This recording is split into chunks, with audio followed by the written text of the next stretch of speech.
Shabbat Shalom. Let's hear those beautiful voices. Shabbat Shalom. Oh, that's nice. And there's something about Yom HaZikaron and Yom HaAtzmaut that really unifies us all in the world as Jews, doesn't it? Remembering those events that led to the creation of the State of Israel, honoring those who fought, brings us all together. So we turn to the Psalm of unity that we always turn to on page 4. Hine matov umanai. Ready? 2, 3, 4.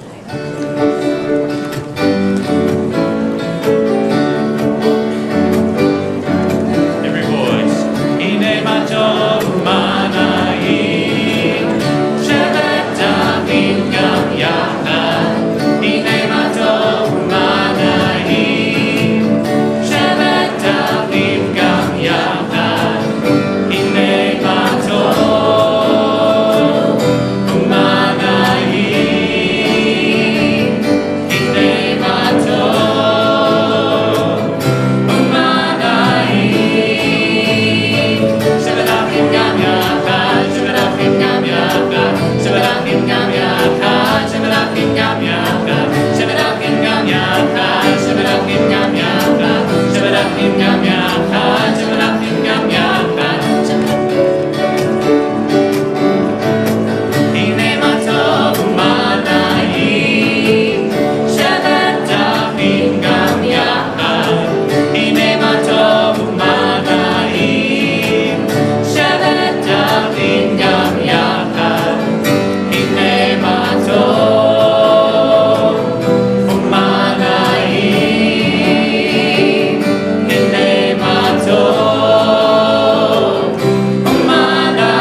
Shabbat Shalom, everyone. I just want you to realize how brilliant our cantor is. Because, you know, when people are a little boisterous and noisy and we want to start the services, you don't like to shush people. It's not nice, you know? So what he did, this is really, he's amazing. He went, shh, Shabbat Shalom, everyone. That was really good. And it worked. First of all, we welcome all of you, but we also especially welcome those who are leading Shivas in people's homes, our Shiva Corps, led by Stephen Weiss. I tell people all the time that what you do is the most holy thing that we do at Temple Israel. And we also have members of our Introduction to Judaism class here today. So it's a very special service for all sorts of reasons. And also because lighting the candles tonight will be a beloved and active member of our congregation who I understand has never come up to light the candles before. So on page 13, Karen Edelman, if you please come forward to kindle the Shabbos lights.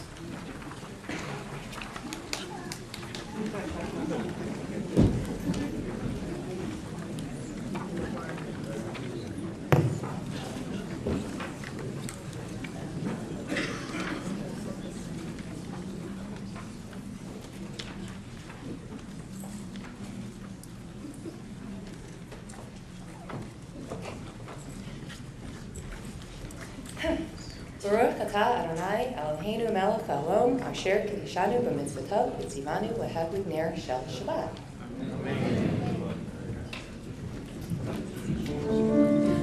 Baruch atah Adonai Eloheinu melech haolam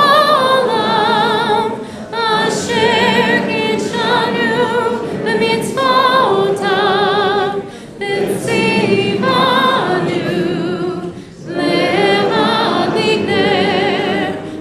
l'hadlik ner shel Shabbat.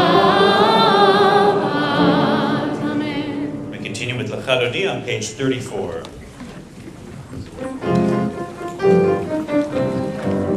L'Chadodi likrat kala b'nei Shabbat b'kala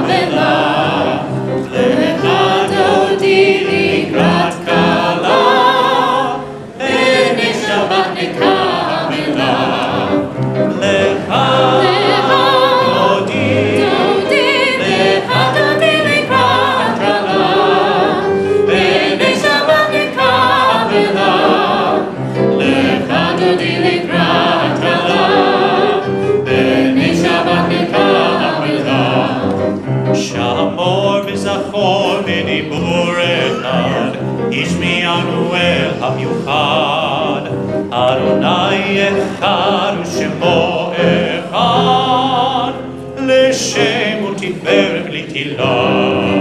לך דודי, לך דודי לקראת כלה, בני שבת נקבלה. לך דודי לקראת כלה, בני שבת נקבלה. לקראת שבת לכוון אלך, כי היא מקור הברכה. מראש מקדם ניסו סוף מעשה, סוף מעשה במצב המילה. לך דודי, לך דודי לקראת כלה, בני שבת נקבלה. לך דודי לקראת כלה, בני שבת נקבלה. התעוררי, התעוררי, כי באורך ומאורי, אורי, אורי, שיר דברי, כבוד אדוני עלייך נגלה.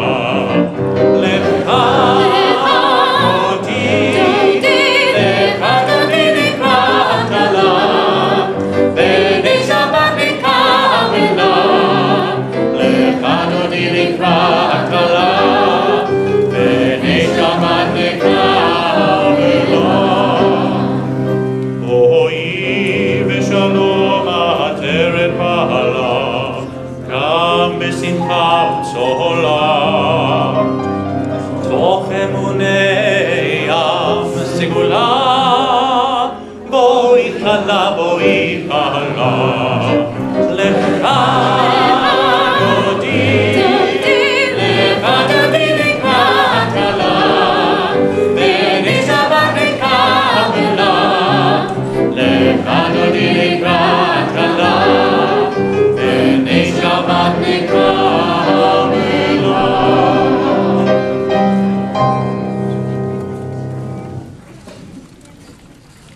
We continue on page 41 at the top of the page.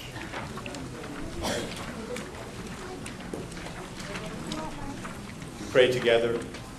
We give each other hints in smiles and glances, in loving words and sharp reminders. We give each other hints knowingly or unknowingly, in great thunderclaps or still small voices. We give each other hints in these bonds of family, in these gifts of friendship, spoken or unspoken, and together we find our way to God. Continue on page 42.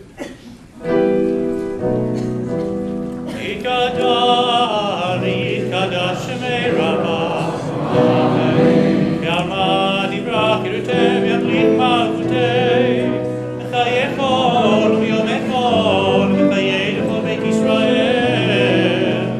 Bagala, Bagala, Ubizmar Rabbi, Bibiru, Amen. Yehei Shemei Rama Mevorah, Le'alam Olam Me'almaya,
page 46, at the bottom of the page, we join together in English.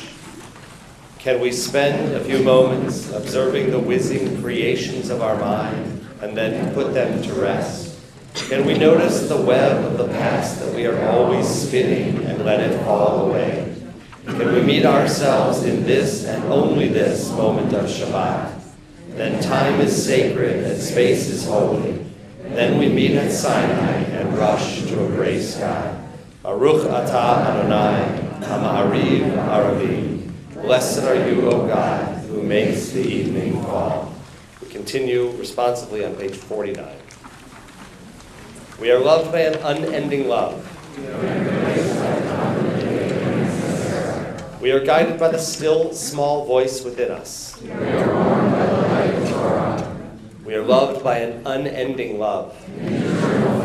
A ner tamid to be tended from generation to generation. And a gentle love. The love of a parent for a child. Giving meaning to our existence, structure to our lives. The love of Abraham and Sarah. And of all the generations who have embraced their covenant. Blessed are you, Lord God, who loves our people Israel with an unending love. We continue on page 56.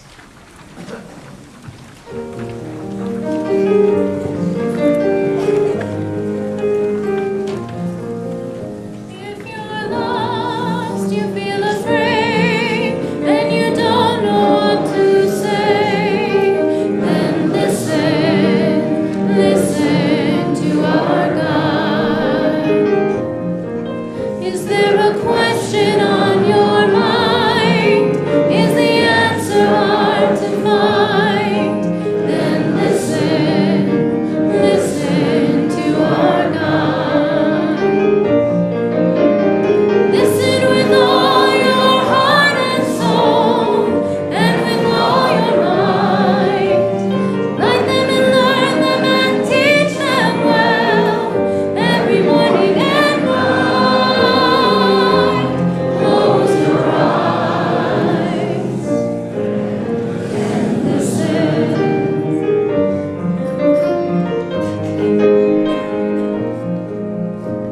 Quiet yourself, there's nothing to say. Stop all the chatter that gets in the way and listen to our God.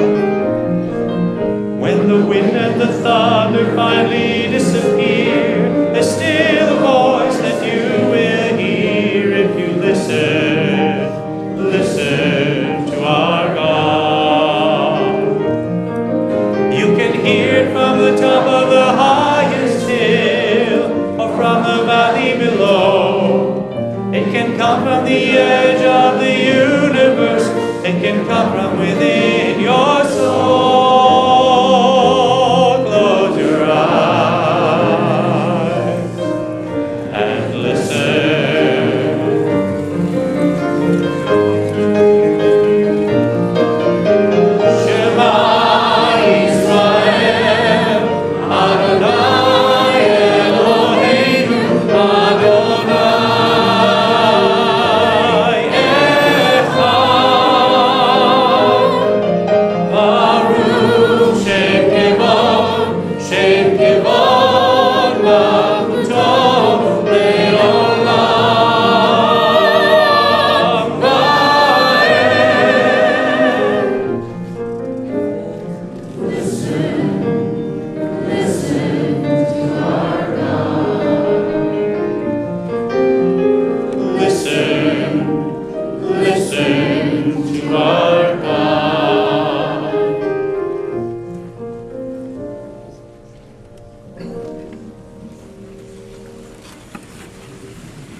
Please be seated as we continue. On page, someone yell it out if you got it there. Thank you, 57. Ve'ahavta et Adonai Elohecha b'kol levavecha v'kol nafshecha v'kol me'otecha ve'hayu hadvarim ha'eleh asher Elohim etzavecha hayom al levavecha v'shinata ודיברת בם, ושבתך בביתך, ובלכתך בדרך, ושוכבך ובקומך, ושרתם לאות על ידיך, והיו לטוטפות בין עיניך, וכתבתם על מזוזות ביתך ובשעריך, למען תזכרו ועשיתם את כל מצוותיי, הייתם קדושים לאלוהיכם. אני אדוני אלוהיכם, אשר הוצאתי אתכם מארץ מצרים, להיות לכם אלוהים.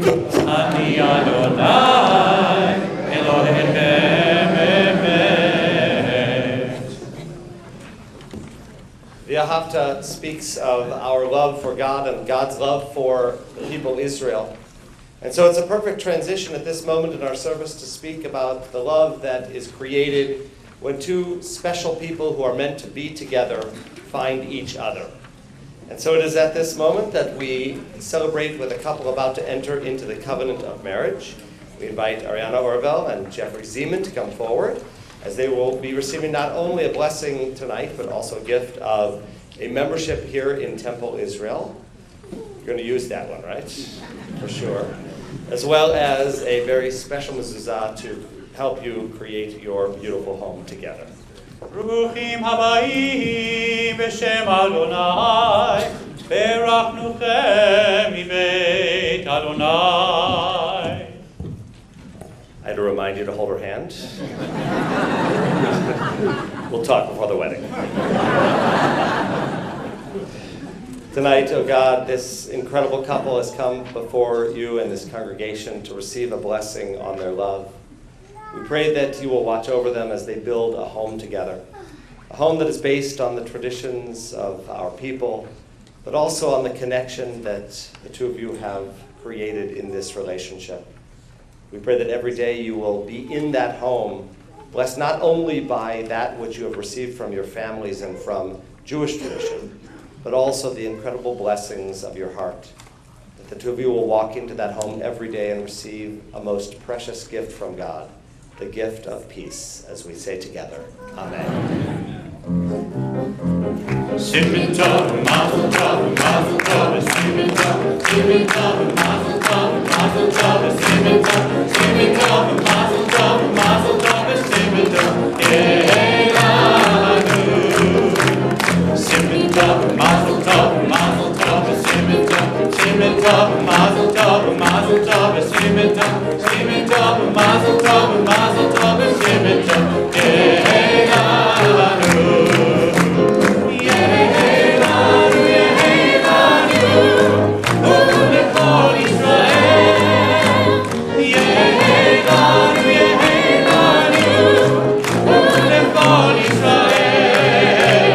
Simmen tov, mazel tov, simmen tov, simmen tov, mazel tov, simmen tov, simmen tov, mazel tov, simmen tov, Elanu.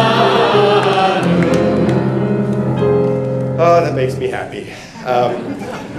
It also makes me happy, there's a couple that I married many years ago who is back here in town from Texas. And actually I'm trying to get him to move back here, but we'll work on that at the Oneg Shabbat. And we were talking before services, and I said, you know, my family has a prejudice against Texas. Because my father, of blessed memory, before he went to New Jersey as a rabbi, was the rabbi in Lubbock, Texas. Nebuch. I mean, I have to tell you, this was... My mother hated Texas so much that when I fell in love with Wendy, she didn't like her at the beginning because she was from Oklahoma, and Oklahoma was next to Texas. But I said to them that there is an advantage coming from the South, and that is that they get to say y'all. We're here in the Midwest, we're stuck with you guys. And I'm from Jersey. It's worse. It's yous guys, which is terrible. And y'all is a really good Jewish word, because according to our tradition, At this moment in the service, y'all, all of you, are standing at the shores of the Red Sea, standing at Sinai, and receiving the Torah. So, y'all, please sing with us on page 62.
Baruch atah Adonai, Ga'al Israel.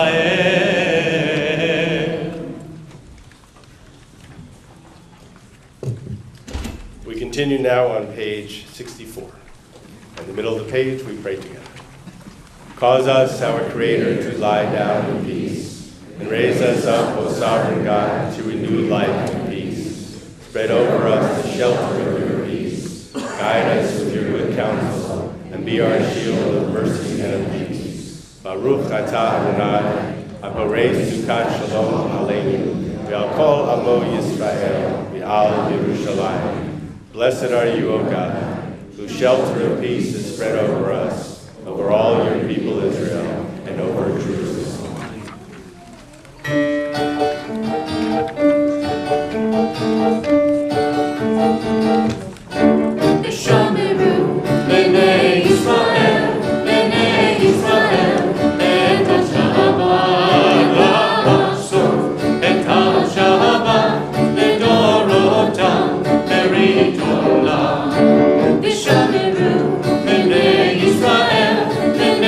Israel,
continue together at the bottom of page 69. Prayer invites us to let God's presence suffuse our spirits, to let God's will prevail in our lives.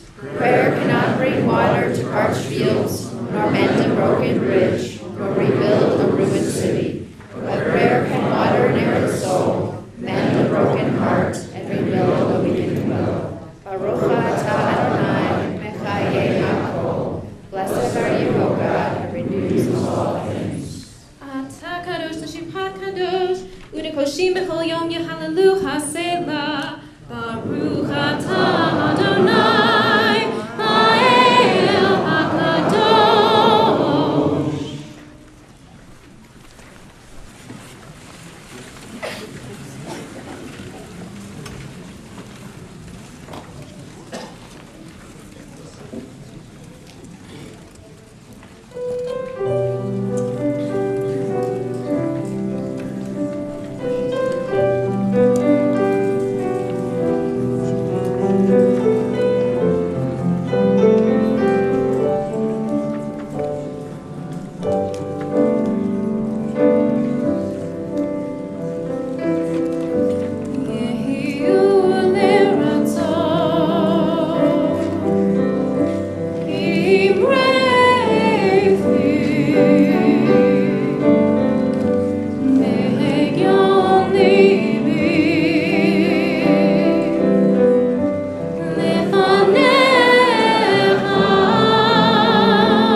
Most often, we say the Mishaberach for other people who are in need of healing. But I don't know if you feel this way, but I came in tonight and this one's in a cast, and that one's in a sling, and that one's in a boot, and I think we need to say the Mishaberach for ourselves tonight. And so, in preparation, let's turn to page 72 as we read together. Oh God, on the Sabbath we are prohibited from making requests of you. Yet here is my request. Grant me the strength to face with openness and courage the challenges before me, to receive the care I need so that I may extend that care to others. Translate my words into healing, my tears into balms of wholeness. Holy One of blessing, I am sorry to ask favors of you on this sacred day, but please be by my side as I make this difficult journey from anxiety to prayer, from healing to wholeness again. Let us sing the Mishaberach together. Oh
Rabbi David Wolpe broke his face. Literally, he broke his face. So what is a rabbi to do? He wrote a sermon about it and posted it on Twitter for rabbis like me to listen to. It's a crazy story, but one that teaches a few important lessons, so I wanted to share it with you on this Shabbat. Rabbi Wolpe was standing on a platform under a chuppah waiting to perform a wedding. The lights were dim to set the romantic mood, and the processional was about to start. Because the lights were low, he could not see that there was a speaker box near his feet. Rabbi Wolpe tripped over the speaker, fell off the platform, and landed directly on his face. He said he knew immediately that he had done major damage. Blood was pooling on the carpet all around his face, and he was in pain. Immediately, doctors gathered around him, and he said, to the credit of his congregation, lawyers did not. He laughed when he said that someone asked him if he knew who the president was, and well, he acknowledged that he did, but chose no further comment. Rabbi Wolpe conducted the wedding with napkins on his face to catch the blood that was still flowing from his nose and chin, basically his entire face. He even made a joke that he had never seen a bride so beautiful that she made him fall on his face. After the wedding, he was going to go to the ER, but a member in a beautiful cocktail dress stepped up to him and said, "You married me, you're not going to the ER." She happened to be a plastic surgeon. Her husband agreed, and they took him to her office where she stitched up his face. Luckily, that husband happened to be a neurologist, so as the wife was giving him stitches, the husband was giving him a neurological exam to make sure, as he said, he hadn't scrambled his brains. Rabbi Wolpe looked back on that experience and thought, if you're going to get sick, and I don't advise that you do, first go to rabbinical school. The sermon continued to speak about how much perspective he got as he walked through life with a badly swollen, bruised, and stitched up face. If you look at him online, he's a good-looking man, someone that others might notice as they walk by, or conversely, not notice him because there's nothing truly remarkable about his appearance. He was so dismayed and disheartened by how he was received by strangers when they saw him. It made him consider that for those with a disability or a deformity or any other condition that makes them stand out from the rest of us who are otherwise unremarkable looking, it was just horrifying at how people stared or how people purposely looked away. Rabbi Wolpe admitted that his face was pretty difficult to look at, but he was saddened that so many people did just that. They looked away as though he was no longer human, or they stared as though he was some kind of sideshow. It led him to ask his daughter about her work with special needs kids. She said she loved it because no one paid attention to the superficial things. In the world of high school, she said, that's all people seem to care about. When she was working with kids with special needs, what was on the outside mattered little. It was about who you were, your personality, your character, your neshama. It didn't matter what the package looked like, and that was refreshing to her and gave her some relief from the pressures of high school culture. I found it so poignant that I came across this sermon as we read Tazria Mitzorah in our Torah. Yes, it's that time of year when we talk about skin rashes and leprosy. I probably don't have to tell you what we did in ancient times to people who look different from the way some of us do in some way, shape, or form. But just in case you forgot, we ostracized them. We shunned them from our midst. We sent them away, we called them impure, and instead of providing comfort, we removed them. Lesson number 1 from Rabbi Wolpe's sermon, from how he broke his face, is how despicable it is, and how we all do it, regardless of how kind we think we are.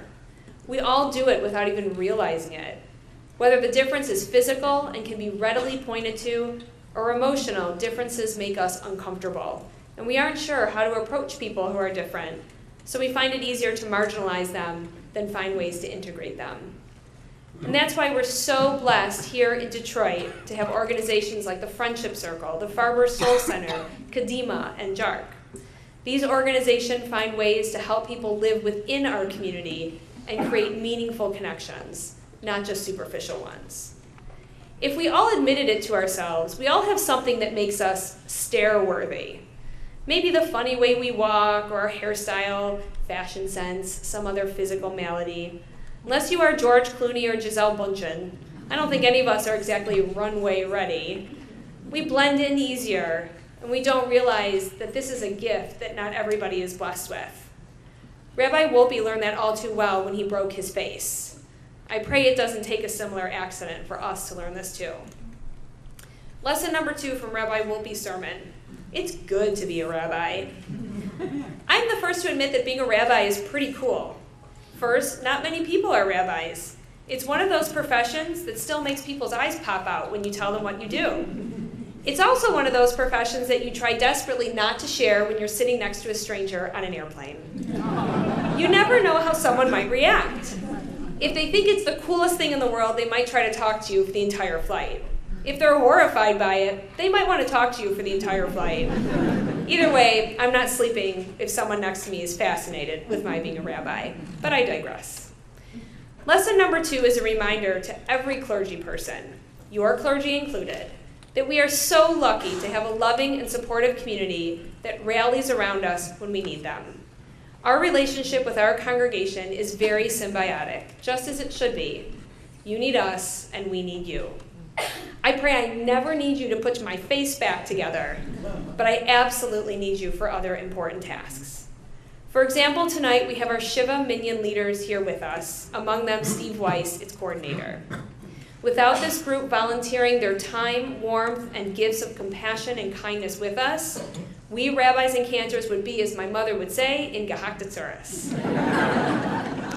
Night after night, they go into the homes of our friends and our family that are grieving and lead them through not just a service, but a moment of reflection and spiritual retreat. They do it without expecting any thanks or any reward. I have had so many of them tell me that the reward they feel is how they feel when they leave a house, knowing that they have helped a family do something that they could not do for themselves. This is a group of beautiful people, and I say that having nothing to do with what they look like. Now, I'm not saying that they're not a good-looking bunch, but what I'm saying is that appearance is beside the point. Big blue eyes or great legs don't make anyone more worthy of God's image or more faithful in performing mitzvot. Trust me, you can be short, tall, skinny, heavy, acne-prone, or model-perfect, and still be a good person who does good things for the community. God doesn't care, and neither should we. So lesson 2 is that we should all be mindful that there are people around us every day who are helping us without being asked. You don't have to be a rabbi to appreciate the small gestures of kindness that can change the entire trajectory of a day. Though if I ever broke my face, I must admit, I imagine it wouldn't be such a terrible thing that I happen to be standing here. I'll never forget one year on the high holidays, someone passed out in the middle of services. We suspected they were having a heart attack. We laid them down on the floor, and a doctor came rushing towards him. I said, "Oh my God, thank God you're here." And he looked straight at me, white. "I'm a dermatologist." It's a true story. Lesson number 3 is this. It's not just rabbis that have people to take care of them when they break their face. We all have our own little villages, and it's up to us to recognize who makes up our village and show them our appreciation. And if we know someone who doesn't have that kind of support around them, or who might be on the periphery because of how they look or how God made them, then it's up to us to bring them closer to the center. Whatever the modern day definition of leprosy is, mental illness, physical disability, it's up to each and every one of us not to look away, but rather to offer a hand. Shabbat Shalom.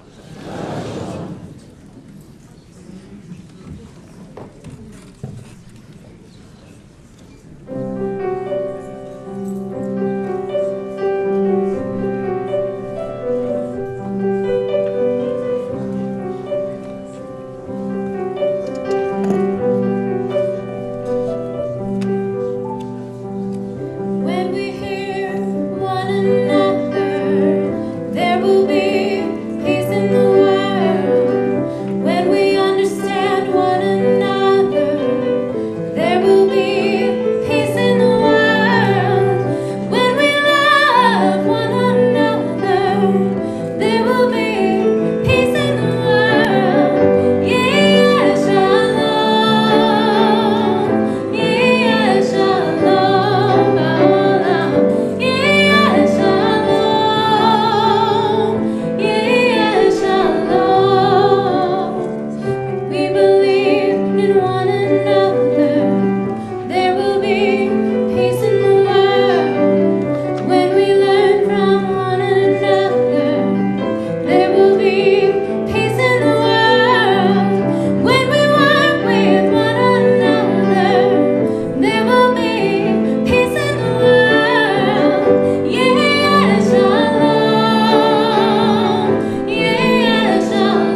want to say thank you to you for helping us with our service tonight. You bring such a spirit to our service, and the music is just beautiful.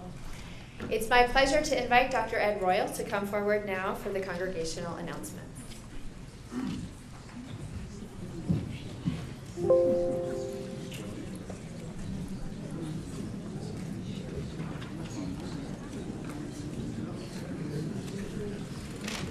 Shabbat shalom. That's the most kisses I've had in a long time. I do want to say also, I'm sure I could speak for the entire congregation if we could listen to you all night long. It was just absolutely wonderful. And the sermon on top of that was great. This Sunday, April 30th, the Sisterhood Boutiques will begin at 9:30 in the morning and go until 3:30 in the afternoon. There's lots of great items that will be available for graduations and weddings and birthdays. Even you can get something for yourself if you want. And all you guys out there, don't forget that Mother's Day is right around the corner. If you've always wanted to learn about Kabbalah, our new class, Gateway to Oneness with Tanner Smolash, begins next Thursday, May the 4th at 10 in the morning. This insightful Kabbalistic text provides a remarkable glimpse into the structure and flow of the ongoing creative forces that form our world.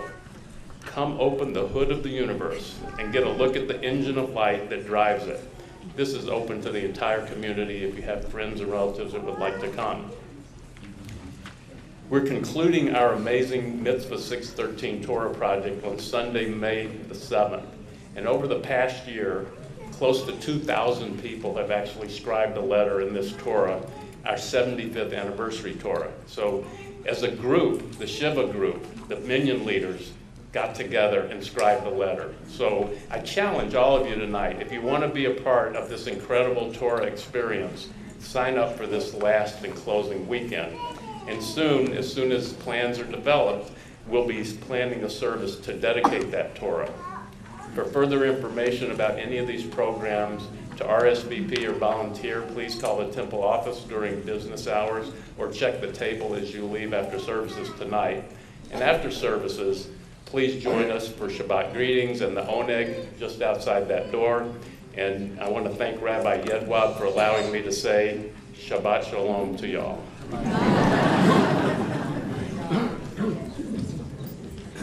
So tonight we are so blessed to have our Shiva Minyan leaders here, and if they've helped you, if they've been in your home, maybe at the oneg, you can greet yourself under oneg, under happier circumstances. And we also are very blessed tonight to have some of our funeral home directors here with us. Alan and Stevie Dorfman of the Dorfman Chapel are here, and also Herb Kaufman, David and Eileen Techner, Chad and Whitney Techner are also here from the Ira Kaufman Chapel. So I would like to invite all of them and all of our Shiva Minyan leaders to please come forward as we turn to page 189. Also, little kids, I can hear you, and my kids have been so good. Please rise as we open the ark.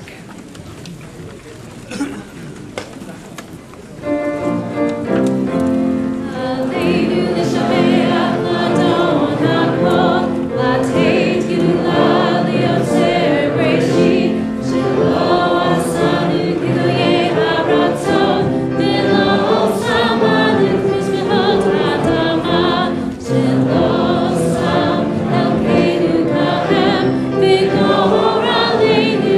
Alleluia,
what all of you do. We truly understand the meaning of the word blessing. Thank you so much.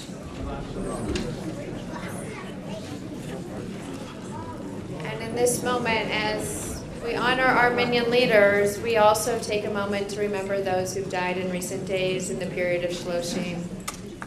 We remember Ellis Buden, Charles Cohen, Ronald Elkis, Ida Goldenberg, Judith Green, Fern Harris, Carl Herkowitz, Gary Hirshorn, Freya Isaacs, Dr. Mark Hamill, Robin Kirsch, Irene Mellon, Sari Moss, Mickey Orechkin, Marcia Parvin, Karen Rappaport, Valentina Reitman, Charles Richard, B. Rowe, Ida Rudak, Francis Sable, Fred Safran, Jack Wine, Arlene Weitzman, and Norman Ziegelman. And we remember those whose yard sites fall at this time: Toby Alper, Louis Altus, Dr. Alan Berlin, Mark Britschke, Pearl Brooks, George Schutz, George Davis, Ethel Feldstein, Edith Friedman, Albert Goldberg, Gertrude Goldberg, Mildred Goldstein, Clara Green, Rachel Hirsch, Sheila Kornblow, Sylvia Panish, Diane Rubenfire, Frank Simons, Terry Schwartz, James Weiss, Jeanette Auslander Weiss, Larry Schwartz, David Brian Schwartz, William Schulak, Nora Parr, Morris Bletstein, June Cole, Bernard May, Joan Mitz, Albert Feldstein, Louis Gelman, Jacob Kornbluh, Sylvia Kornbluh, Sol Panish, Myron Gerber, Mitchell Schechter, Ethel Okrent, Lena K. Saltz, Sarah Saltz, Rose Passman, Alan Mursky, Julius Kelman. Tehei Nishmatehen Sorot B'Tzra Chaim. May their souls be bound up in the bond of everlasting life and memory. As we turn now to page 199 for the words of the mourner's couch. Yitgadal v'yitkadash shmei Rabbah, ve'alma divra cherutei v'yamlik malchutei, v'chaye kon u'byomei kon u'chaye d'chol Beit Yisrael, v'agala v'zman karib v'yimru amen. Yehei shmei Rabbah mevorach leolam u'me'omaya. Yifarach v'yishtabach v'yifa'ar v'yifromam v'yinaseh. V'yitadar v'yitaleh v'yitalal shmei nekudsha b'richu. Le'ela min kol birchata v'shirata. Tushbechata v'nechemata. Da'amiran ve'alma v'yimru amen. Yehei shlama Rabbah min Shemaya. V'chayim aleinu ve'al kol Yisrael v'yimru amen. Oseh shalom b'mromav. Uyaseh shalom. Aleinu ve'al kol Yisrael v'yimru amen. May the source of peace send peace to all who mourn and comfort to all who are bereaved among us. Amen. And as we close our service, let's all join together in Tefillat Hadera.